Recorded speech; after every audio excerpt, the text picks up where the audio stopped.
Gerald. What's up? What's up, birthday boy? Hey, how's it going? How are you feeling? Pretty good now. I mean, it's been a couple minutes since your fight. How'd you feel about your performance?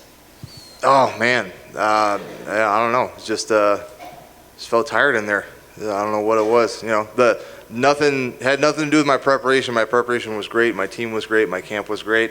You know, some days you show up to work and stuff's just not clicking, and unfortunately for me, that involves getting into a fist fight. So it's a little more evident when I have a bad day at work. But can't say it was a bad day because I still won. I figured it out. Started slow.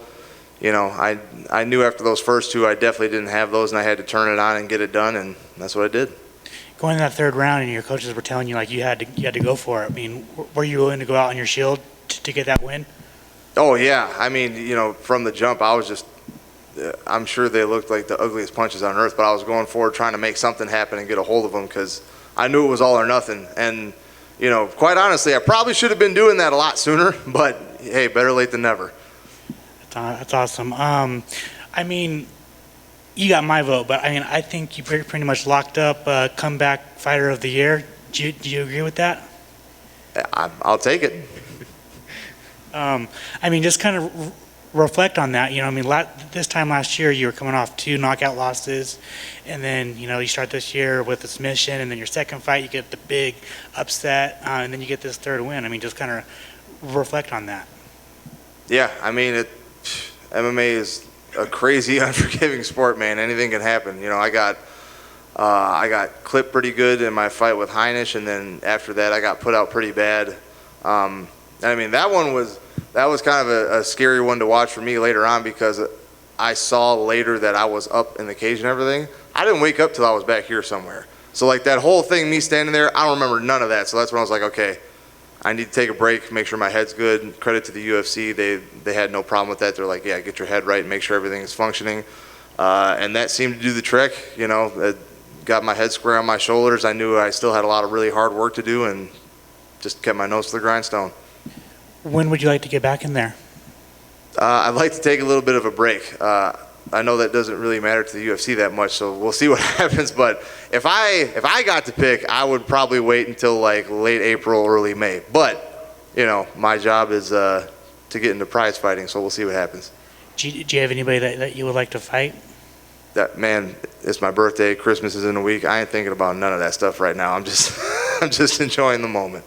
Awesome. And then finally, this is kind of silly, but how do you decide if you go in with a beard or no beard for a fight camp?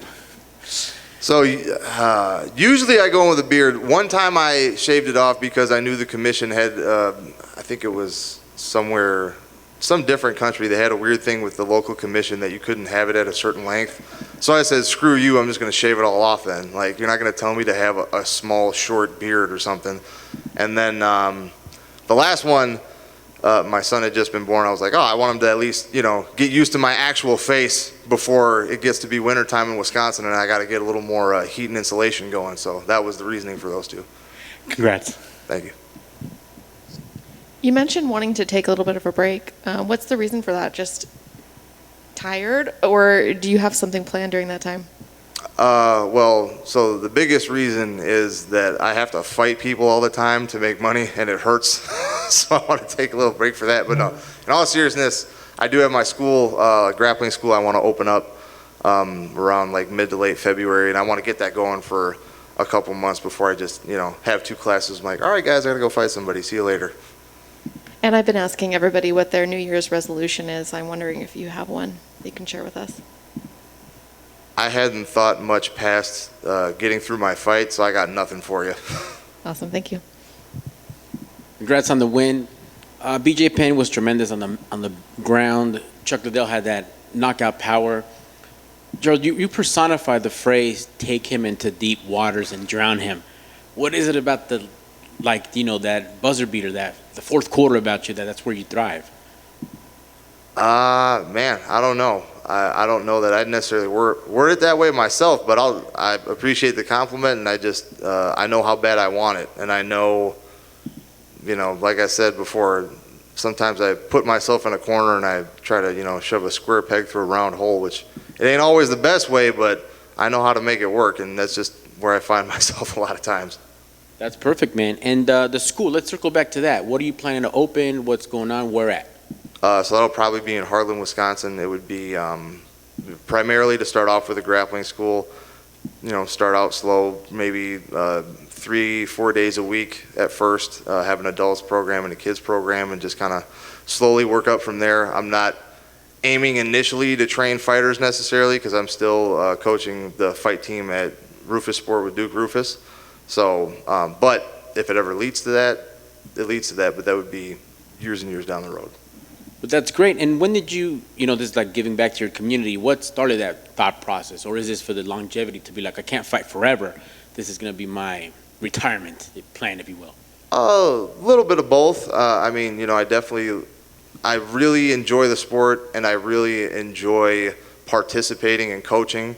I've been helping out with the fight team for a little bit now, and it's something I have a real passion for, and I feel like I can really contribute a lot in that arena, because I don't have necessarily some of the jiu-jitsu accolades that some of the other coaches have, but I can prove that I can do it in fights, and I have a little bit different perspective in that case, and I think that brings something unique to the table. And even before this, I was going to be a music teacher, so not exactly nothing to do with music, but I'm still teaching, so I really enjoy that.